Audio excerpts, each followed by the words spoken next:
Gracias por su amable sintonía. Hoy en Gama Noticias a Fondo también nos acompaña el jurista Roberto Calderón. Analizaremos las 11 preguntas de la consulta popular del mandatario Daniel Noboa. Sí, el texto ya se encuentra en la Corte Constitucional. Muy buenos días, bienvenido. ¿Cómo ha pasado? Buenos días, un saludo muy cordial a toda la audiencia. A su criterio, ¿en qué se enfoca principalmente el texto enviado por el presidente Daniel Noboa a la Corte Constitucional? Pienso que el presidente Daniel Noboa sobre todo quiere dar una respuesta a sus mandantes respecto a la oferta de campaña de presentar un paquete de reformas a través de una consulta para mejorar la seguridad. En ese sentido, él ha sido muy enfático con su equipo de trabajo, de la información que yo tengo, que les ha pedido que, si es posible, hasta antes de enero tengan listo ese paquete de reformas. Se ha demorado un poco más del tiempo, pero de alguna forma se ha buscado cumplir con la ciudadanía en este sentido. ¿Cuál es la situación del rol, por ejemplo, de las Fuerzas Armadas en materia de seguridad, de lo que se plantea en este texto para consulta popular? De momento hay que recordar que, de acuerdo a la Constitución, las Fuerzas Armadas tienen un papel complementario a la Policía Nacional, pero solamente cuando existe un estado de excepción, cuando se declara una emergencia. Solamente ahí las Fuerzas Armadas entran a complementar. Y lo que se quiere, de alguna forma, es que la gente, al pronunciarse de que está de acuerdo, de que tengan una permanencia sin necesidad del estado de excepción, puedan ellos actuar. Y hay preguntas, según constitucionalistas, también que el Estado no necesita consultar para presentar proyectos de ley en la Asamblea Nacional, y de lo que usted ha mencionado, que conoce de que ya estarían elaborándose estas reformas. Existen tres preguntas puntuales que tienen que ver con el rol de las Fuerzas Armadas, entre ellas, por ejemplo, que de manera permanente trabajen en lo que es la prevención de actividades de grupos delincuenciales nacionales y transnacionales. Esto es importante porque los organismos, sobre todo de inteligencia, muchas veces temen actuar y utilizar recursos que están destinados para pagar, por ejemplo, fuentes de información, destinar personal, logística, etcétera. Ellos temen que, si es que se está haciendo un uso de esos recursos, tanto humanos como económicos, fuera de un estado de excepción para labores de inteligencia, en algún momento eso acarree responsabilidades legales. Por ello es que se quisiera de alguna forma facultar para que las labores preventivas tengan un enfoque de amparar a los organismos, sobre todo de inteligencia, que tienen que ver con prevención. ¿Y esto sería suficiente para combatir el crimen organizado en el Ecuador? El crimen organizado tiene varias causas, tiene pues muchas aristas y sobre todo tiene un financiamiento que viene incluso desde el exterior. Es por ello que se debe primero identificar estas fuentes de financiamiento, identificar quiénes son los principales actores y que Ecuador sea un país más bien de oportunidades para la gente, de tener trabajo, de tener un empleo digno, y no que esta persona que en algún momento en su barrio, que tiene una situación pues de escasos recursos, falta de servicios públicos, de escasa educación, oportunidades de trabajo, más bien vea las bandas delictivas como una oportunidad. Algunos constitucionalistas hablan que después de esta consulta popular no pasaría nada en realidad, y cuando la gente lo que quiere ya son acciones inmediatas. Hay un criterio en el sentido que podía el mismo Ejecutivo haber enviado directamente propuestas a la Asamblea Nacional para que se debatan y que no tenga que pasar a través de la consulta popular, ya que si analizamos las 11 preguntas, muchas de ellas dice que una vez aprobada, el Ejecutivo será quien remita la propuesta de ley a la Asamblea Nacional. En ese sentido, hay cuestionamientos de que se podría perder tiempo, pero también hay que ver la intención política. También se habla de millones también para esta consulta popular. Sí, más o menos me parece que estaba calculado 45 millones de dólares para esta consulta popular. Habría que ver si es que realmente el objetivo político y comunicacional, las metas políticas y de comunicación del gobierno se cumplen en el sentido de no mandar directo, sino que exista un pronunciamiento de la gente primero y luego el presidente Daniel Noboa vaya a enviar esto pues a la Asamblea. Es decir, apoyarse con la decisión o la voluntad de los ciudadanos para él poder enviar estas reformas. Eso es lo que se busca, es un efecto mediático y político de tener un respaldo de la ciudadanía Habría que ver si es que la Corte Constitucional, en algunas de las preguntas donde no se señala cuál va a ser el cambio, si se dice, por ejemplo, incrementar las penas, pero no dice a cuánto se implementarían las penas o de qué forma, pues se modificaría el tema de movilidad humana, de lo que es expulsión, etcétera, de ciudadanos extranjeros, hasta qué punto la Corte Constitucional podría autorizar que la pregunta vaya prácticamente con los anexos en blanco, porque los anexos, algunos anexos solamente indican que se va a elaborar un proyecto de ley que se mandará a la Asamblea. Entonces, estaríamos a la espera que en estos 20 días la Corte Constitucional se pronuncie. Y bueno, y analizando un poco estos criterios que también están en debate, ¿no? En la opinión pública, por ejemplo, en las redes sociales se dice que solo la pregunta 11 sería la única que la Corte daría paso, que es sobre el funcionamiento de casinos, juegos de azar, etcétera.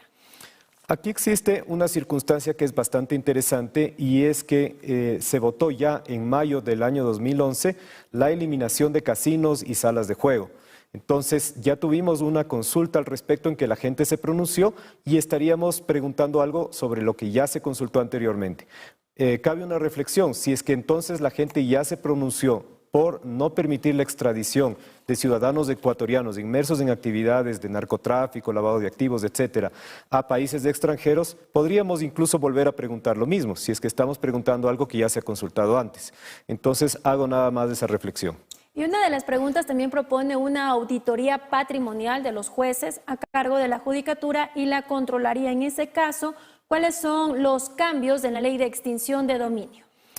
En el caso de la auditoría que está prevista, si es que se ganara, pues ganara el sí en esta consulta popular, existe también dentro del anexo una disposición de que se entreguen los recursos que se pueda viabilizar y que incluso esté facultada la Contraloría General del Estado de hacer una contratación para realizar esas auditorías. Es decir, le daría recursos adicionales a la Contraloría para que pueda hacer esa auditoría, esa verificación. Tiene que ver con el incremento de recursos para esta actividad.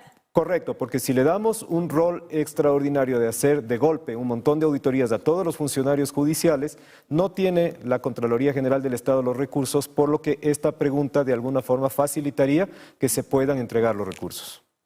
También hay varios sectores que han manifestado que la consulta no trata temas importantes. ¿Cuál es su opinión y cuáles serían esos temas que debieron haberse agregado?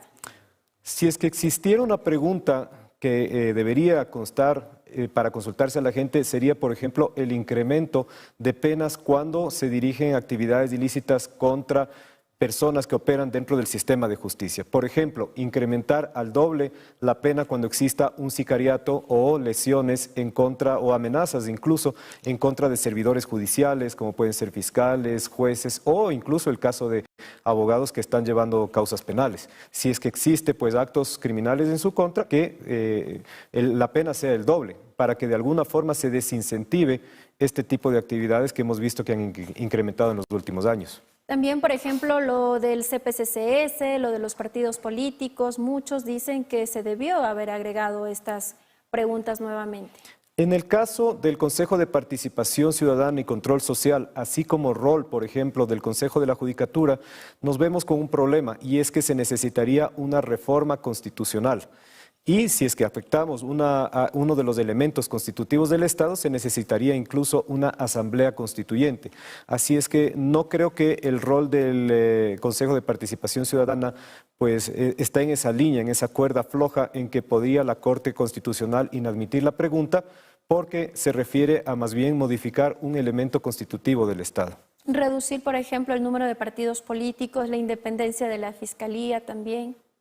La independencia de la Fiscalía es esencial, pero la Fiscalía debe contar con los recursos suficientes para tener mayor cantidad de fiscales, mayor cantidad de asistentes y que su contraparte investigativa, es decir, a quienes ellos ordenan la investigación, que es Policía Judicial, también cuente con mayor capacitación y mayor cantidad de agentes. Entonces, no solamente se trata del rol a nivel de ponerlo en una ley o ponerlo en palabras, sino que contemos también con los insumos, con los recursos necesarios para ello. ¿Después de esta consulta podrá realizarse otra o ya no?